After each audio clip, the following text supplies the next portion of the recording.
I knew that I wanted to be community driven. I feel like that's a list, a running list. First, start with don't talk yourself out of attending the event. I was like, oh my gosh, I don't want to do this. You'll find a question once you start really doing the work.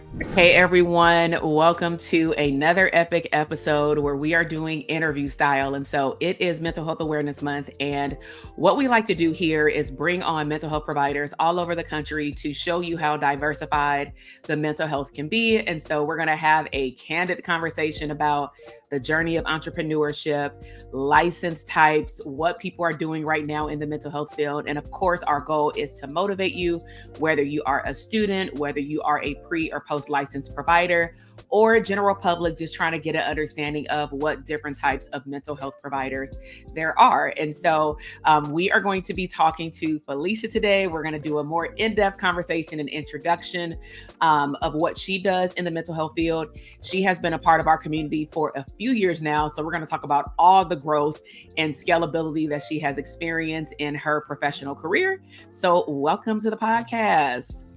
Thank you. Thank you for having me. I'm good.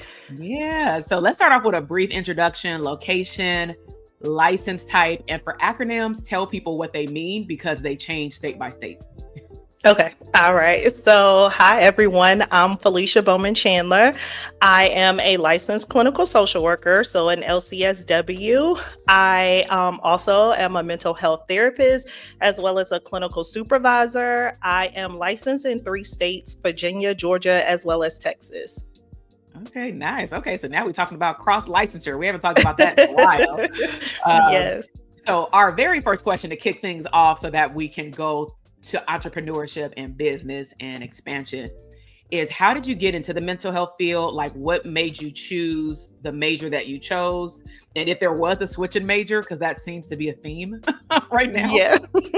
So for my undergraduate degree, I actually did not study psychology or social work. I did community health education. And so that's more in the public health sector. And so my goal was, of course, to work in the public health field. I was thinking like CDC, something of that nature around providing education. So I knew that I wanted to talk about just health in general and educate the community. I just didn't think mental health at the time. So I specialize actually in HIV education and more sexual health and sexual wellness.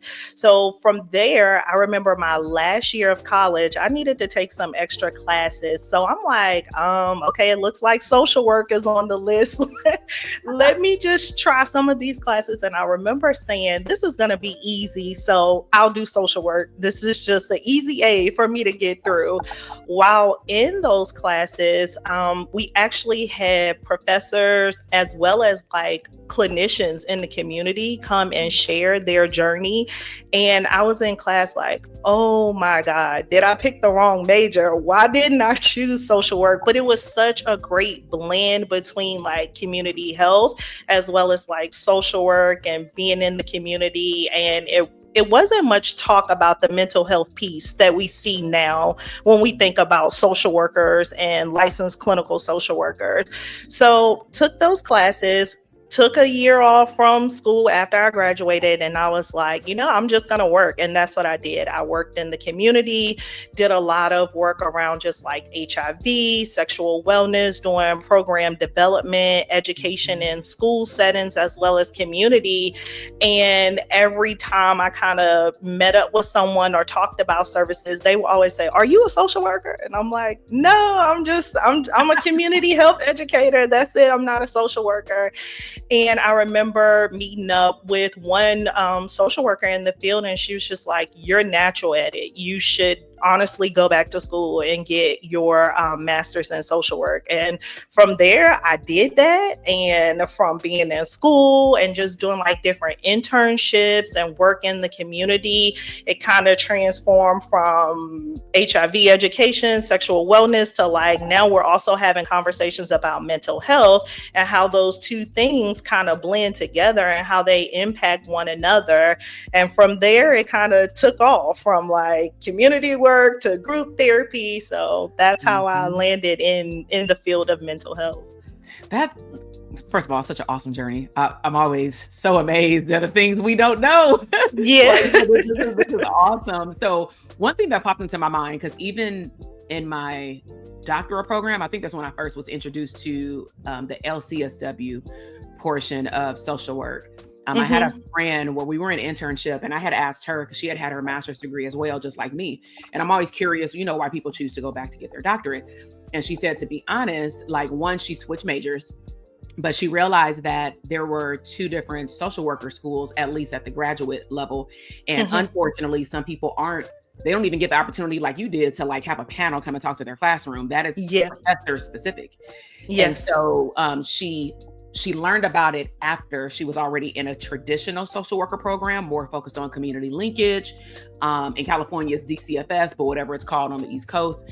And so she decided to go back to school and do the LCSW, and then she went into the PsyD. And so, can you educate the audience a little bit, especially if there's students around, kind of like what I talked about from afar, like the LC, like what is the difference between an LCSW and someone who goes to school for MSW or social work? Yeah. So MSW, of course, is a Master's of Social Work. And so that's your graduate program where I know with my school, I went to VCU, you had two tracks. You were either going to go on the clinical track, which means you were doing more hands-on, especially with individual clients. You're learning more about like the DSM, mental health, or research, even in that sense, because we also had the option to do research as well.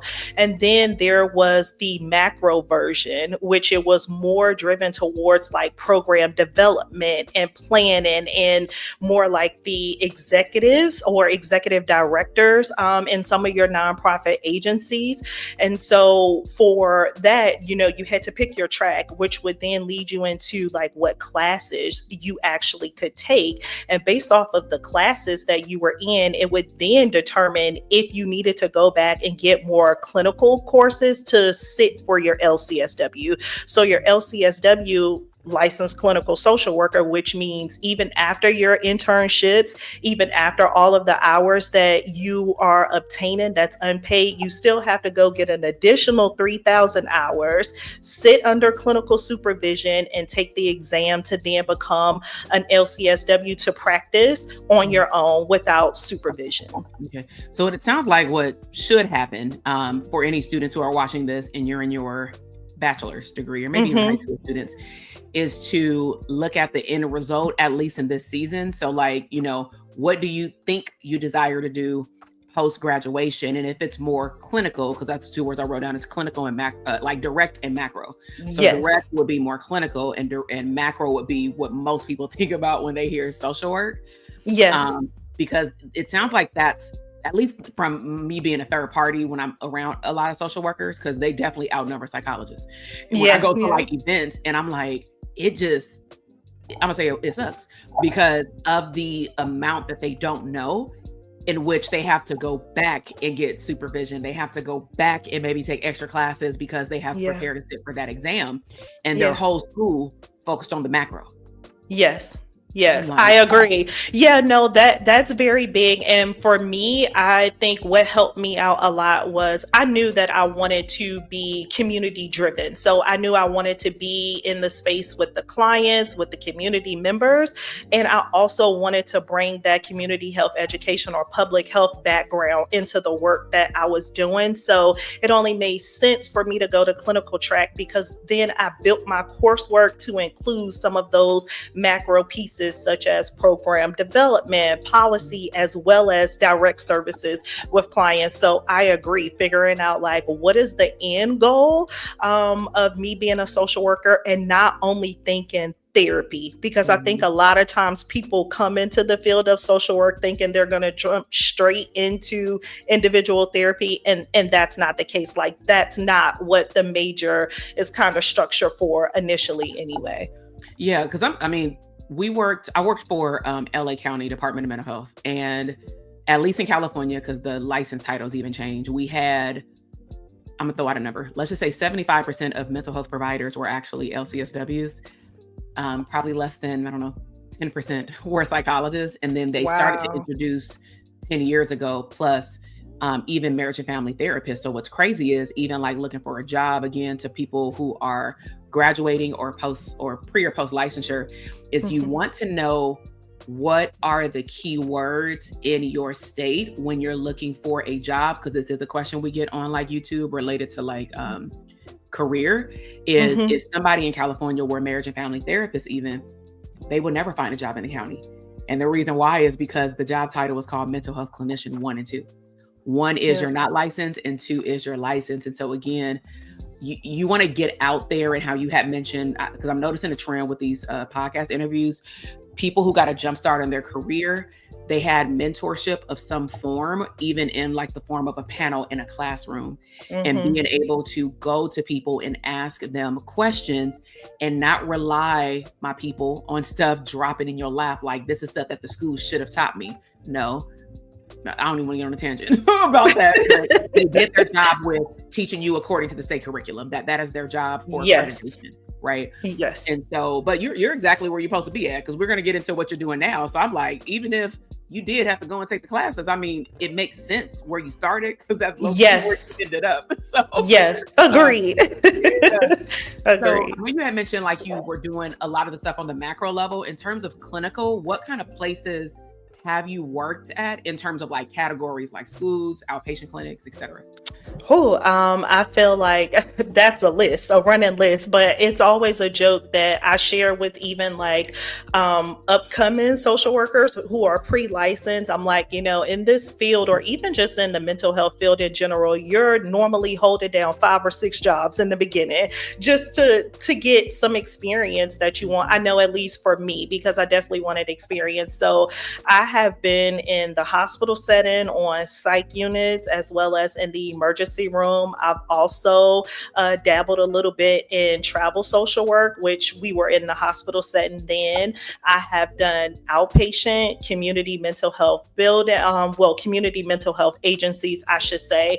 I've also worked in a nonprofit clinic where I created their medical social work program, and I ran that for about 6 years before I then transitioned to a managed care organization, aka an insurance company. I work there, and now I'm currently in private practice where I Mhm. run and operate my own private practice. Yeah. And within your private practice, because it definitely sounds like one thing led to another. Well, let me back up. So you had mentioned that you have a list, which a lot of us Hmm. do, whether it be internship, Hmm. what they call externship, practicum, and Yeah. then just work experience. And when I look at someone who is in private practice or who desires to be in private practice, sometimes a lot of times, for me talking to therapists, we discount all the work that we've done if it's not in a particular setting. But it's interesting to like listen to your story in chronological order, because we'll get into like how you even show up in your business in a very succinct, intentional, and organized way, but it makes sense based on the environments that you were working on, despite whatever was happening with the organization. Because sometimes, we Hmm. can work in organized or disorganized, Yeah. companies, but yeah, I'm like you're like your ability to build systems, your ability to build out the infrastructure of your business, and then we'll get into like what you're doing on a scalable level. Yeah. Everything you did on the macro level led to you being able to show up differently on the direct level. And then those two match together, which in our world, we talk about systems, macro, community, paperwork, and then direct services. This is what makes you like a great entrepreneur. But again, some people would discount what's on their resume. Yeah. And it's crazy to me. And so, what Yeah. made you go into private practice, and who do you serve? So what made me kind of go into private practice? I think it goes back to all of the work experience that I had in the past. And so the clients that I was serving, even in that macro position where I was doing program development and, the system building and the evaluation, I was often giving resources to clients or trying to find resources for my ideal client that just didn't exist at the time. So they're coming to me with a problem, and I'm like, okay, well, I'm going to try to find this resource. And while I would find resources, it just wasn't what they were looking for. And Mhm. so I remember during the pandemic, I kind of took a break from individual therapy at the time. And I was actually in an outpatient practice working under someone else. And I loved the practice. I was just burnt out because I was navigating so many different things. And I remember getting emails from former clients that were just like, hey, are you still practicing? Like, do you have any resources for us? Where can we find, a therapist right now? Because we're in need. And the key word kept coming up like a Black therapist. Where can I find a Black female therapist? And I'm just like, well, all of the therapists I know, they're booked up because, we were in a pandemic and everyone was looking for mental health services at the time. And so I started small at that point and I was like, okay, I'll start with groups. I did groups then. And I'm like, this is how I can kind of ease my way back into individual therapy. And from groups, it kind of just led into, all right, let's slowly take on one client, slowly take on another client. And from there, it just kind of built into the private practice. So I think you asked like the clients that I see now, right? Mm-hmm. Yeah. Okay. All right. So yeah, the clients that I see now, I specialize in working with Black women or women of color who I like to call them high functioning, but the way I explain that in the community is like the woman who's the executive in the corporation, the nonprofit leader, the professor at the college, someone who's leading teams, or even someone who's just like managing teams. So I focus on working with those women, but they have a history of just like trauma and anxiety and depression, but they're just still trying to push through. So the same clients that were reaching out to me back in the day are my ideal clients now. And to be honest, it's kind of like a direct reflection of who I was at the time when I took a break from private practice. Yeah, I got so many notes. Man, I'm like, we need to circle back. All right, so let's go to the first one. So one of the things I wanted to highlight that you said is you created what didn't exist, but I'm going to add to that, you were also solving a problem. And the reason I want to highlight that for therapist entrepreneurs is that, we talk about, I say like, are you pioneering something new? And, mostly all of us believe that we're pioneering something new, but there is nothing new under the sun. We may deliver it in a different way, but it's not new. But let's just say if you are the 1% that is doing something unique, what you want to realize is that if people aren't looking for it, it will take you longer to build it. Okay. And so one of the things that I, wanted to highlight was that you did it intentional, but in a very strategic way, meaning you let the clients fall on your lap. And I'm going to say it didn't fall on deaf ears. Like people walk around with your eyes and ears wide open. And you did the best thing, which was, especially because you could solve the problem. Let me insert that. Make sure y'all can solve the problem before you just make up a product. But the fact that you were able to solve the problem and then you looked at first, that's my other point. You did what would not burn you out because of the season that you were in. You also strategically did another move and said, okay, it is my ideal client. I never thought about serving them, but maybe I might, but I got my hand in a lot of pots. I'm tired, but I still want to serve them. It's like this battle. And then you moved into, well, let me do something for them, but in a way that I know I can show up as my best self, which was group. And then I'm like, this was so good. And then you added one client at a time and you were okay with those phases. Yes. So, I mean, yes. I truly like that. Go ahead. And it's crazy because I think that is when maybe that is how I got introduced to DTA during that time, because I was actually, and I know we will get here, but I was actually making a post about a group on Facebook. And then I saw an ad that you had posted pop up. And I was like, oh, okay, maybe this can be the streamlined process to start a practice part-time. So it was like a full circle moment for sure. Yeah. I mean, that's one of the things I love about these interviews, because I always compare it to when I used to work with couples dating, and, they would always be amazed of not how much new things they would find out about one another, but more so how things made more sense. And that's what we're doing here, is even putting the pieces of the puzzle together as someone is listening, because they hear your story, but did they hear strategically how you made one move, and then one move, you thought about it intentionally, and that led you to the next move, and everything did come full circle because you are not living your life non-strategically, and we shouldn't. we Yeah. should have a desire and a goal. And so I know you mentioned you had done DTA, you've done a few things with us. And so can you talk about the more so the benefit, because we're going to talk about community right now. Mhm. Can you talk about the benefit of having community when you're working on the same thing? And then also what community looks like in person, because you had the opportunity for probably one of the last ones we had until this year that we're going to in July, the Okay. New York VIP experience in person, because you did virtual, then you did in person. So can you talk to Yes. the entrepreneur therapist who is considering or talking themselves out of what community actually means and what it can do for them in their business? Yeah. Well, I'll first start with don't talk yourself out of attending the event, especially when it comes to the conferences and the VIP experience that you host. And the reason why I say that is because at the time that I started even DTA and even transitioning into the VIP experience, my practice was completely virtual and it still is today. And so I didn't have coworkers down the hall. I didn't have a therapist that I could kind of walk out the room and say, like, hey, are you dealing with this? It was truly those DTA calls when we were getting the pods where I would connect with individuals and I would hear, like, oh, Mhm, you're going through the same thing. Oh, you're working on the same thing.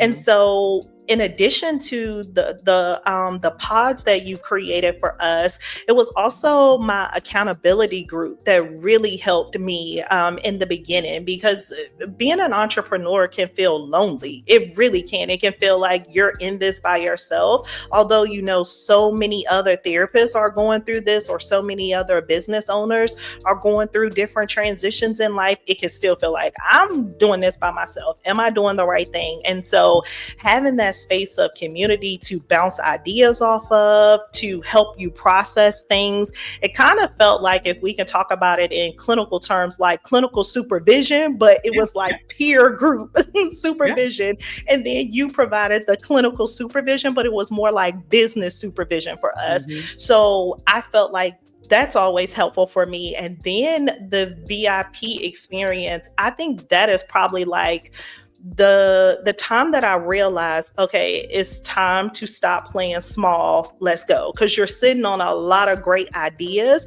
And I think just being in the space with other people who are like thinking of new ideas, bouncing off things, planning out their business, and then having you there to not just like, hey, here's the answer, but really make us reflect on how this will work in terms of our business and be intentional about it. It was one of the best experiences for me. And I think that it helped me push my business in a different direction that I didn't even think would happen. yeah. Thank you for highlighting that, because we're in an era where, I talk about it in my little car chit chats, whoever taps into that. But I be trying to have y'all do business therapy with me. Like, talk to me in the comment box, honestly, to find out what's going on, because I'm not psychic.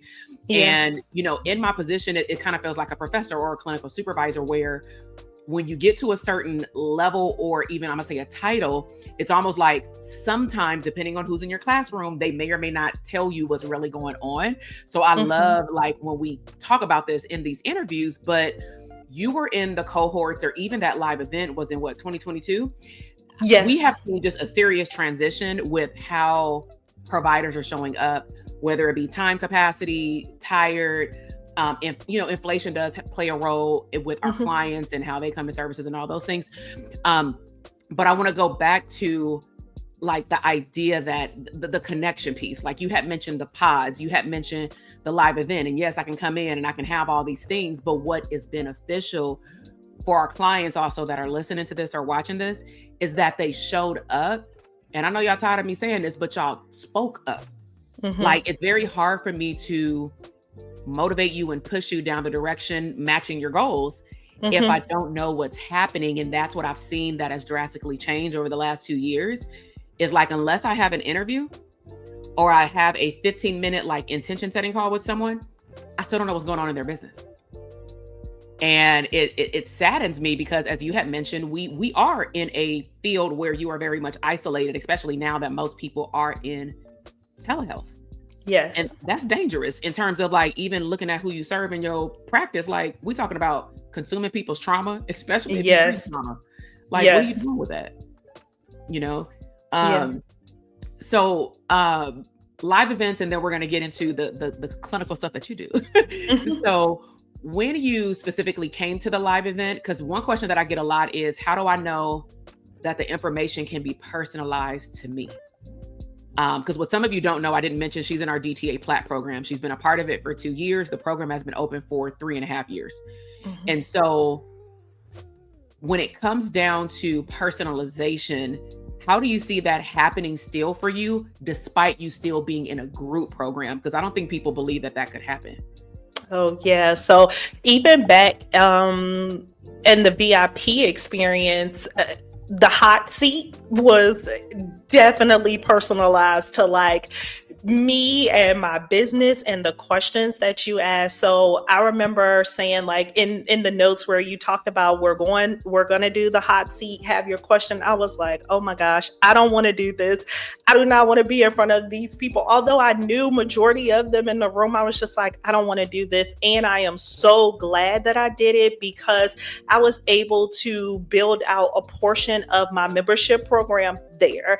I was able to like really establish consistency with email marketing there. And so I know that we're in a group setting, but we all had the opportunity to talk about our business. We all had the opportunity to like focus on our business through like note taking, charting, and planning. And you came around to each one of us and asked like specific questions of how does this relate to you? How will this look in your business? So it was very intentional in terms of I'm in a group, but I'm working on what I'm working on, and I'm just cheering on the other people in the room, giving them motivation or just affirmation to say like this is exactly what you need. So even when we think about today being in the DTA Plat program, it's so ironic because all of us are kind of working on the same things but in different ways. So a lot of us are providing clinical supervision. A lot of us have outside contracts with different agencies, schools, and all of the things, but we're all doing it in a different way. And so having access to that one question a month through Telegram to ask you questions and you help us process and think through questions, that's been specific to me. Even when we're sharing in the group on Telegram, it's like, okay, if I ask a question, you're going to respond back in a voice note or you're going to text it back to us like, Felicia, think about this. Did you consider this? And so I know that we're in a group setting. I get a lot from the group, but I also get a lot from our individual conversations that maybe I didn't expect to get in the beginning, but I'm definitely seeing the value in it now. Yeah, I'm really glad to hear that. And I want to highlight the Telegram piece because some people see it as, oh, it's just a message, or, oh, I get one question. But let me be clear. When I say a question, I want to see the question to the end. So if that means that we're going back and forth a few times a week and we still haven't came to the conclusion of the answer, unless you change your mind or something, we're going to keep going until like I expect that you're working on it when I don't hear from you no more. That's just the Yes. expectation. But I also want to mention that there's been months, let's be real, because you've been in the program for a while, that sometimes in the month you're working on stuff or life just starts happening and you actually don't have a question. And so let me help people when they don't have a question. Even if you don't have a question, you should still post an update. And what all of our clients have learned is simply by posting an update, I still got a question. And the question then makes them have a question, or better yet, I actually saw it with one DTA Plat student and she started laughing in the middle of her response. And so she was like, I thought I didn't have a question, but I guess I do have a question. And then as she started asking the question, she was like, I think I just answered my question. And so at the end, she was like, thank you so much for providing this space for me to answer my own question and find a question. But if you have anything you want to add, go ahead and let me know. Yeah. Yep. And you want to know what's so funny is that is so true because the past what I think it was in February, I didn't have a direct question for you, but you were like, "Hey, what's the update? What's going on since we last talked? Where are you at?" And I mean, even today, you were just like, "Hey, did you get my message? You didn't respond." And I was like, "I didn't even get the notification." But that's how like you stay on it, and it's not just like, "Oh yeah, I don't have anything to say, so I don't even need the Telegram portion." You'll find a question once you start really doing the work. Yes.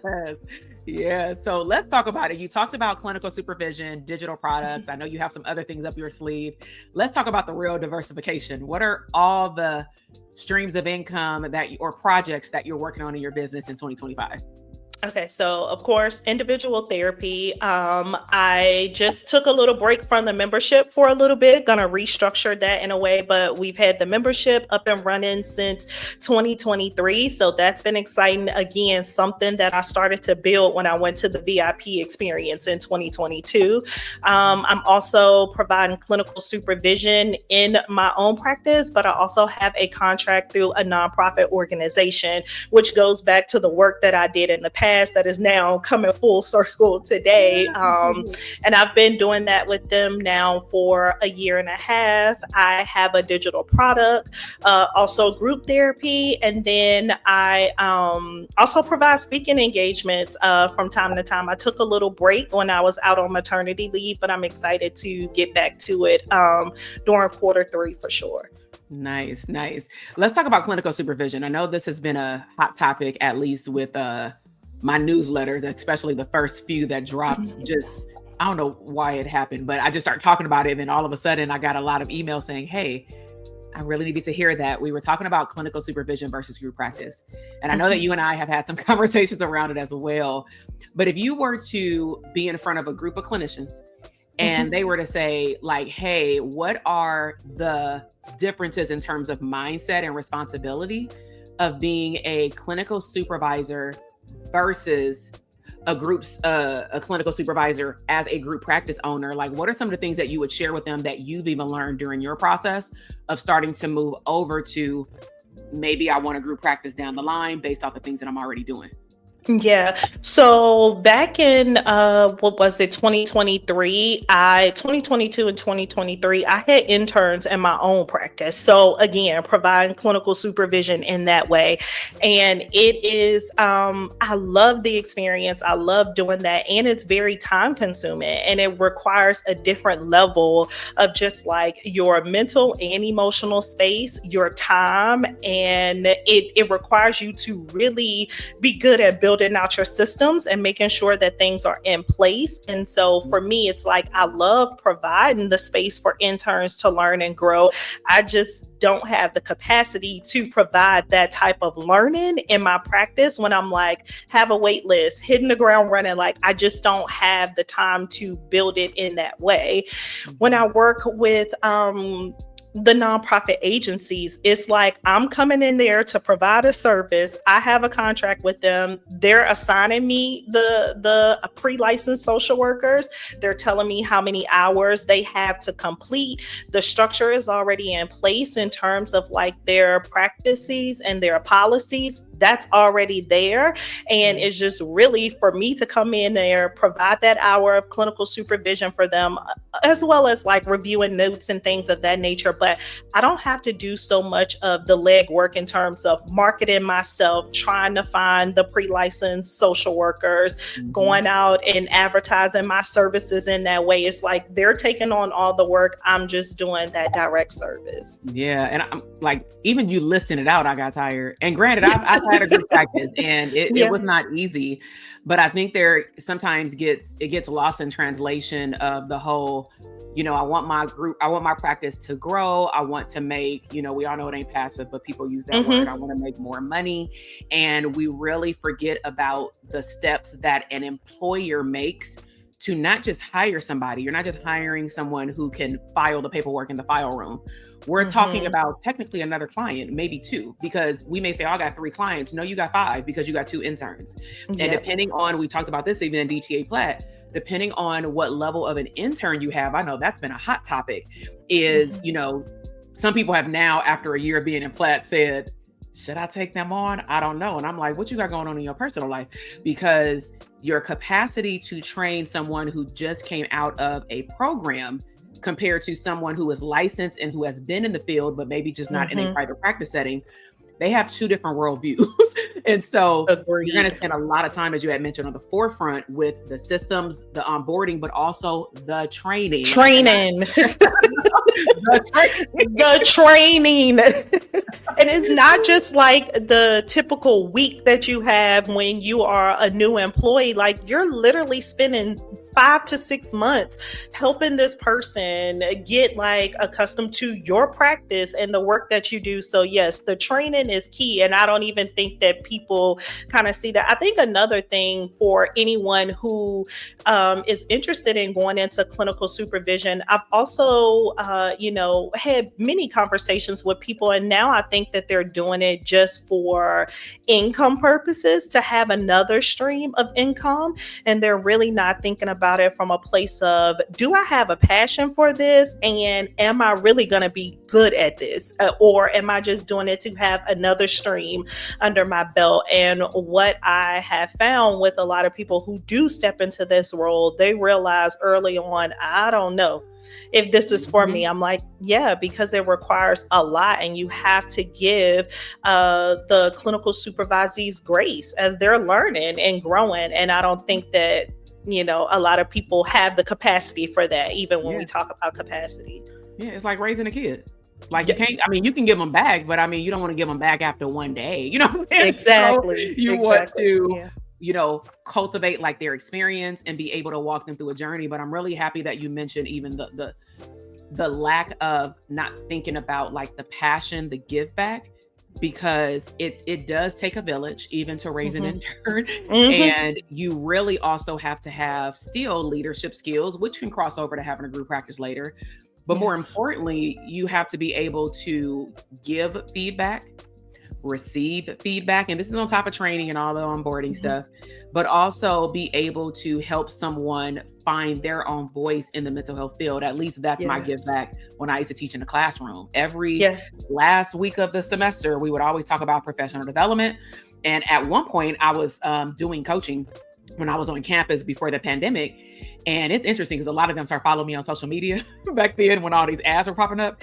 And they were Yeah. like, dang, it's a lot of therapists over there with you. What are y'all doing? And I'm like, I'm glad that you asked. But again, they are fortunate enough, as you had talked about with like one of those first professors, they are fortunate enough to be in a position with someone in a classroom where I Yes. make the decision to embed professional development because I don't want reality to slap them in the face based off what they see on TV or what they read in these old school books. Yes. So you Agreed. have to make Yeah. this work. And so how like so whether it be for if you have openings, whether it be for someone who's looking for a provider, or whether it be for someone who's even looking for you to come and speak and things like that, how can people find out more about the services that you have available? And we'll make sure to link it below. Yeah, so of course I am on Instagram as Soul Guided Healing and Wellness. I try not to respond to anyone who's interested in therapy service, like having a full-on conversation. It will be like a direct message linking you to the website. So the website is soulguidedhealingandwellness.com. Of course, you can complete the contact form, and we will reach out to you to see how you could obtain speaking engagement if you want me to come in for speaking, therapy services, or even as a clinical supervisor. And it's a whole lot of information on there where you can see if I would be the ideal therapist that you want, or the ideal speaker or clinical supervisor. Come on, systems. Come on. That's what I'm talking about. So, last question I have, if you could talk to the first year entrepreneur version of Felicia, like what are some things that you would share with her, not realizing all the things that you end up accomplishing later that can keep her head held high and keep her motivated? Yeah, so of course they would definitely be to just slow down. Everything will work out. Everything will be okay. Not allowing the fear and the unknown to lead me, but really ground myself in a space of, I got this. So continue to lead with confidence and grace and show up as my most authentic version of myself. It will also be, it is okay for you to pitch yourself or create opportunities for you. I know in the beginning, it was the mindset of, well, I don't want to do that. Like, I don't want to, tell people that I'm offering speaking engagements or clinical supervision. It was really like, girl, if you don't tell them, how will you get, how will you get the service? So speak up, use your voice, share more about your services, and just remain true to who you are. Like, I'm really intentional about the things that I do. And so, even before when we talked about my history, just being intentional with how you show up in your business, and do not lead with negative self-talk, because that was a thing in the beginning for me. Like, I don't know how I'll make it this far, and knowing on what Saturday I'll be 4 years in private practice. That's just Congratulations. exciting. Thank you. So it's just exciting to know, like, it's all gonna work out, and make sure that you speak highly of yourself. Yes, that's so awesome. And I'm sitting here doing a calculation because for my, you know how they say pandemic babies, I'm like, for my pandemic therapist Yep. that birthed their business within the first, like I'm gonna say, 12 months of all that Yeah. stuff happening. It is awesome to also hear stories about people who are still standing, because not everybody was able to do that, especially if that's when you started, because Yes. you quickly Yes. learn you have to market and Yeah. speak up and get clients. And so I definitely want to thank you for everybody who is tapping in. We will definitely link up all of her information down below. Make sure y'all go over and share with her some love, in addition to any other therapists we've had on the platform. Send her a message. Let her know, even down below in the comments, if you are watching this on YouTube, what was your biggest aha moment or takeaway that you can take from any part of her journey. Subscribe to the podcast and the YouTube channel. And thank y'all for participating in this mental health awareness, where we shine a great light on mental health providers doing their thing really big in the mental health field. Y'all have a great rest of your day. Bye. Bye.